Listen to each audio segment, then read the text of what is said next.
नजर को बदलो, नज़ारे खुद बदल जाते हैं। सोच को बदलो, सितारे खुद बदल जाते हैं। कश्तियाँ बदलने की ज़रूरत नहीं है, क्योंकि दिशा बदलो, किनारे खुद ब खुद मिल जाते हैं। हेलो एवरीवन, मैं खुशबू और आप देख रहे हैं आपका अपना यूट्यूब चैनल एजुकेशन टेक फिलो। तो आप सभी जानते हैं हम प्राचीन भारत का इतिहास पढ़ रहे थे, जो कि हमारे कॉम्पिटिटिव एग्जाम के लिए मोस्ट इम्पोर्टेंट टॉपिक होता है। तो उसी से रिलेटेड आज का हमारा टॉपिक होने वाला है, जो कि है हमारा प्राचीन भारत के प्रमुख वंश और शासक। क्योंकि यह हमारा मोस्ट इम्पोर्टेंट टॉपिक होता है कि प्राचीन भारत के प्रमुख वंश और प्रमुख शासक कौन कौन से हैं, कि किस राजा ने प्राचीन भारत में किस जगह पर किस तरह से शासन किया था। तो यही सब हम आज की वीडियो में डिस्कस करने वाले हैं। तो इस वीडियो को बिना स्किप करे पूरा ज़रूर देखें, और इसी तरह से लेटेस्ट वीडियो की नोटिफिकेशन के लिए हमारे चैनल को सब्सक्राइब ज़रूर करें, जिससे हमारे चैनल की आने वाली वीडियोस की लेटेस्ट अपडेट आप तक जल्द से जल्द पहुंच जाए। तो चलिए शुरू करते हैं आज की वीडियो और जानते हैं प्राचीन भारत के प्रमुख वंश और शासक। तो सबसे पहले जो हम बात करेंगे तो बात करेंगे हर्यक वंश की। तो सबसे पहला वंश यही माना जाता है प्राचीन भारत के इतिहास में। इससे पहले हम बौद्ध धर्म, जैन धर्म के बारे में डिस्कस कर चुके हैं, देन महाजनपद काल के बारे में भी डिस्कस कर चुके हैं। तो अगर आपने वो नहीं देखा है तो नीचे डिस्क्रिप्शन में आपको इसका लिंक मिल जाएगा, आप इजीली उन वीडियोस को देख सकते हैं। तो हर्यक वंश के बारे में हम बात करेंगे तो इसका जो अवधि मानी जाती है, इट मीन्स काल माना जाता है, जो टाइम पीरियड है वो 544 से 412 ईस्वी पूर्व माना जाता है। कि 544 ईस्वी पूर्व से 412 ईस्वी पूर्व के बीच हर्यक वंश का शासन रहा है प्राचीन भारत में। तो हर्यक वंश के सबसे पहले शासक हैं वो बिंबिसार माने जाते हैं। बिंबिसार को हर्यक वंश का प्रथम शक्तिशाली शासक कहा जाता है। कि बिंबिसार जो थे हर्यक वंश के सबसे पहले शक्तिशाली शासक थे। इससे पहले कोई भी शक्तिशाली शासक नहीं हुए हैं। तो सबसे पहले शक्तिशाली शासक किसके? हर्यक वंश के। कौन थे? बिंबिसार थे। तो उनकी अब राजधानी पढ़ेंगे कि जो हर्यक वंश की राजधानी थी वो क्या थी।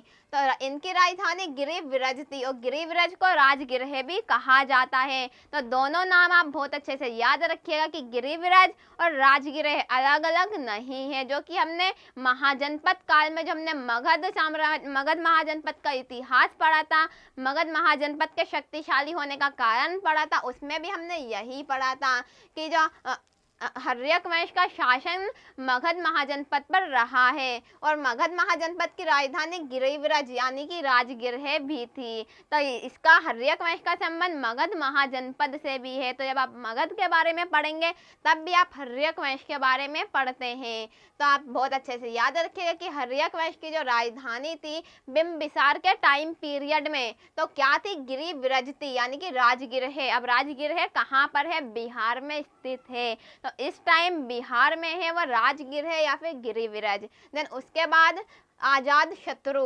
अब आजाद शत्रु जो है बिंबिसार का बेटा है, यानी कि बिंबिसार का पुत्र, बिंबिसार का उत्तराधिकारी। बट क्या हुआ यहाँ पे हम जानेंगे कि बिंबिसार के पुत्र आजाद शत्रु, ये मैं पुत्र दो बार लिख दिया, एक बार मिटा देती हूँ मैं। तो बिंबिसार के पुत्र आजाद शत्रु ने हत्या कर सिंहासन प्राप्त किया।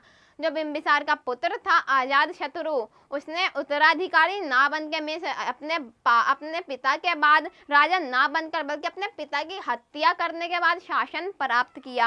आजाद शत्रु ने बिंबिसार की हत्या कर दी थी। हत्या करने के बाद वो राजा बन गया। तो ये आजाद शत्रु के बारे में आप यह बहुत अच्छे से याद रखिए कि आजाद शत्रु कोई टाइम पीरियड के साथ यानी कि वंशानुगत राजा नहीं बना था, बल्कि वो अपने पिता की हत्या करने के बाद शासन पे बैठा था। ने उसका धर्म की आजाद शत्रु ने किस धर्म को अपनाया था? आजाद शत्रु बौद्ध धर्म का अनुयायी था। बौद्ध धर्म के बारे में आप जानते हैं, गौतम बुद्ध से संबंधित है बौद्ध धर्म, और बौद्ध धर्म की हम सेपरेट वीडियो बना चुके हैं। तो अगर आपने वो नहीं देखी तो उसको भी जरूर देखिएगा। तो आजाद शत्रु जो था बौद्ध धर्म का अनुयायी था। देन एवं उसकी राजधानी राजगीर में प्रथम बौद्ध संगति हुई थी। जब हमने बौद्ध धर्म के बारे में पढ़ा था तो हमने पढ़ा था कि बौद्ध धर्म की 4 संगतियां हुई थी। तो सबसे पहली जो संगति थी तो कहाँ हुई थी? वो आजाद शत्रु की राजधानी में हुई थी। कौन सी राजधानी? राजगीर। और राजगीर कहाँ पर स्थित है? राजगीर भी बिहार में ही स्थित है। तो बिहार में यानी कि राजगीर में जो कि आजाद शत्रु की राजधानी थी, तो वहीं पर प्रथम बौद्ध संगति हुई थी। तो ये आप बहुत अच्छे से याद रखिएगा, बौद्ध धर्म के लिए भी बहुत इंपॉर्टेंट है और हमारा हर्यक वंश के लिए भी बहुत इंपॉर्टेंट है कि आजाद शत्रु की जो राजधानी थी कौन सी? राजगीर। तो राजगीर में सबसे पहली बौद्ध संगति हुई थी। देन उसके बाद उदयन, अनिरुद्ध, मंडक और नागदशक, यह भी हर्यक वंश के शासक रहे हैं। तो आजाद शत्रु का जो बेटा था वो था उदयन। उदयन के तीन बेटे हुए। कौन कौन से? अनिरुद्ध, मंडक और नागदशक।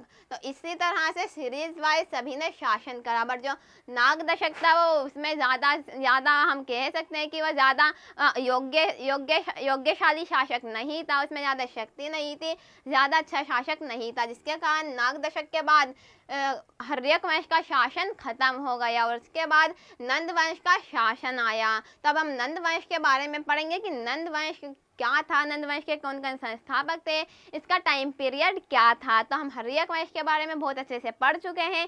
आई होप कि आपको बहुत अच्छे से समझ आया हो। और हर्यक वंश के बारे में, नंद वंश के बारे में यहाँ हमने सिर्फ वही टॉपिक लिए हैं जो कि हमारे एग्जाम के पॉइंट ऑफ व्यू से बहुत इंपॉर्टेंट है, अदरवाइज हमने बाकी के पॉइंट नहीं लिए हैं, क्योंकि हमें अपना टाइम वेस्ट नहीं करना है, क्योंकि हमारे एग्जाम्स नज़दीक आ रहे हैं। तो इसलिए हम सिर्फ वही टॉपिक देखेंगे जो कि हमारे एग्जाम के पॉइंट ऑफ व्यू से बहुत ज़्यादा इंपॉर्टेंट हैं। तो बात करते हैं हम नंद वंश की। तो नंद वंश का जो टाइम पीरियड माना जाता है वो 344 से 322 ईस्वी पूर्व माना जाता है, कि 344 ईस्वी पूर्व से 322 ईस्वी पूर्व के बीच हमारा नंद वंश का शासन रहा था। तो संस्थापक की, नंद वंश के सबसे पहले संस्थापक में जिन्होंने नंद वंश की स्थापना की थी वो कौन थे? तो महापद्म नंद को नंद वंश का संस्थापक कहा जाता है, कि महापद्म नंद ने नंद वंश की स्थापना की थी। देन उसके बाद अंतिम शासक, जो नंद वंश के अंतिम शासक रहे हैं वो कौन थे? वो थे घनानंद। तो घनानंद के बारे में आपने बहुत सारी कहानियां सुनी होंगी कि घनानंद ने चंद्रगुप्त मौर्य को अपने दरबार, कौटिल्य जो था हमारे चाणक्य जो थे, उन्हें अपने दरबार से निकाल दिया था। देन उन्होंने एक अपना योद्धा तैयार किया जो कि चंद्रगुप्त मौर्य बना। तो इसी तरह से आपने घनानंद के बारे में बहुत सारी कहानियां सुनी होंगी। तो ये वही घनानंद हैं जिनके बारे में आपने कहानियां सुनी हैं, जो कि नंद वंश के अंतिम शासक थे। तो इसी के शासनकाल में सिकंदर ने भारत पर आक्रमण किया था। जब घनानंद का शासनकाल था, जब घनानंद शासन कर रहे थे प्राचीन भारत पर, उस वक्त ही सिकंदर ने भारत पर आक्रमण किया था। अब सिकंदर के भारत पर आक्रमण करने के बाद क्या हुआ, अब हम यह जानते हैं।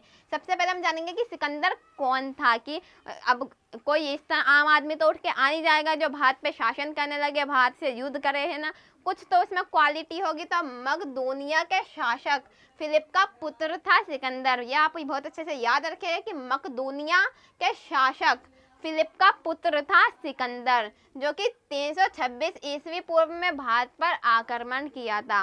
तो सिकंदर ने 326 ईस्वी पूर्व में भारत पर आक्रमण किया था। देन उसके बाद पंजाब के राजा पोरस ने, पंजाब के राजा हुआ करते थे जब सिकंदर ने भारत पर आक्रमण किया, उस वक्त पंजाब के राजा थे पोरस।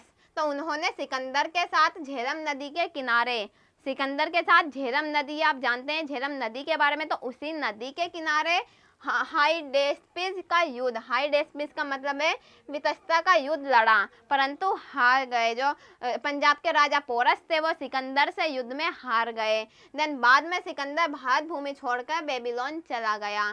जब पंजाब के राजा पोरस सिकंदर से हार गए तो सिकंदर का शासन हमारे भारत पर हो गया, परंतु उसके बाद क्या हुआ, सिकंदर भारत को छोड़कर बेबीलोन चला गया।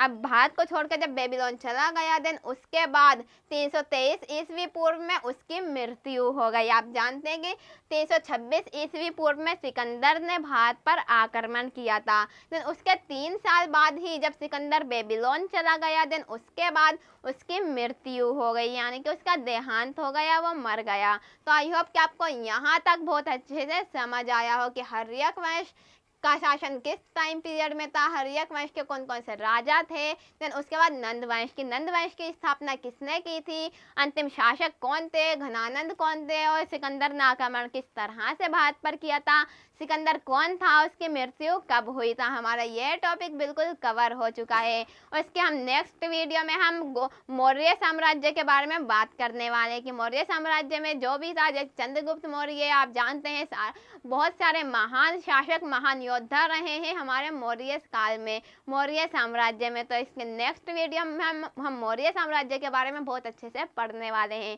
तो उस वीडियो को भी आप देखना बिल्कुल भी ना भूलें। तो आई होप कि यह वीडियो आपको बहुत यूजफुल लगी हो, बहुत अच्छी लगी हो और बहुत अच्छे से समझ में आई हो। So thank you for watching education tech फिलो।